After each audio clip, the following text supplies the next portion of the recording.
गोवा घूमने जाएंगे। हमने घूमने का मतलब समझ लिया है कि जो काम अपने मोहल्ले में नहीं कर सकते वो वहां करेंगे,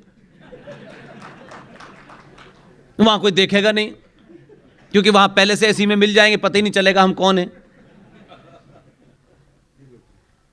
उसी गोवा के अंदर 1 महीने तक वो मक्कार, वो कातिल सेंट जेवियर की डेड बॉडी को सार्वजनिक तौर पे बाहर रखा जाता है। अभी होके आए हूं गोवा से, वो बाहर रखी हुई है डेड बॉडी। उस सेंट जेवियर के दौर में गोवा के अंदर कभी भी कोई गया, पता नहीं आप में से कोई गया कि नहीं गया है,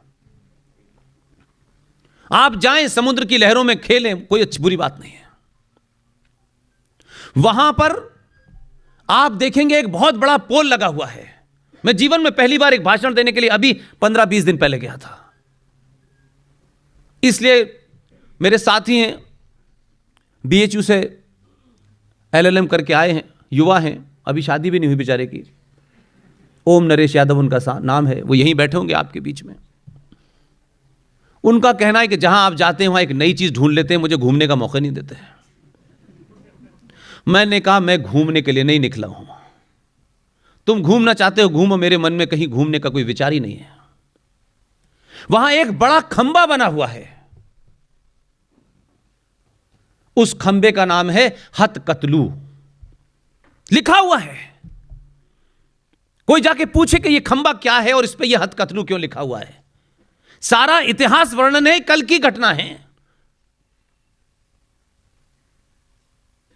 वहां ब्राह्मण जो कन्वर्ट नहीं होते थे, ये सेंट जेवियर था, जो कन्वर्ट नहीं होते थे उनके दोनों हाथ पोल पे बांध के फरसे से काट दिए जाते थे।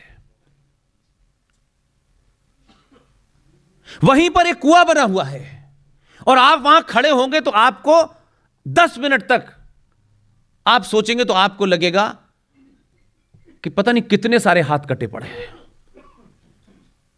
एक कुआं बना हुआ है वहां, जो ब्राह्मण अपर कास्ट की महिलाएं होती थीं, उनका रेप ही इसीलिए किया जाता था ताकि आने वाली संतान सेंट जेवियर के साथ पैदा हो। वो अपनी आन बान बचाने के लिए उस कुएं में कूदती थी, वो कुआं भर जाता था, फिर लाशें निकाल दी जाती थी, फिर कूदती थी, फिर लाशें निकाल दी जाती थी। लेकिन हम गोवा जाते हैं तो मैंने कहा ना कि आपके पूरे डिस्कोर्स में, हमारे पूरे डिस्कोर्स में सिर्फ तफरी, पार्लियामेंट के अंदर भी कुछ लोग तफरी करने गए हैं। कोई भी आदमी किसी जगह सीरियस तरीके से काम ही नहीं करना चाहता। उसकी सारी भूमिका इस पे है कि इस साल 5 साल जीत लिए हैं तो अगले साल मैं कैसे बनूंगा, फिर अगले साल कैसे बनूंगा। लेकिन इस 15 साल में वो निजी तौर पे भी ये कहे कि मेरा कंट्रीब्यूशन क्या है। कुछ कंट्रीब्यूशन नहीं है सिवाय इसके कि जब गए थे तो साइकिल है, लौट के आए तो मर्सिडीज है, इसके अलावा कुछ नहीं है।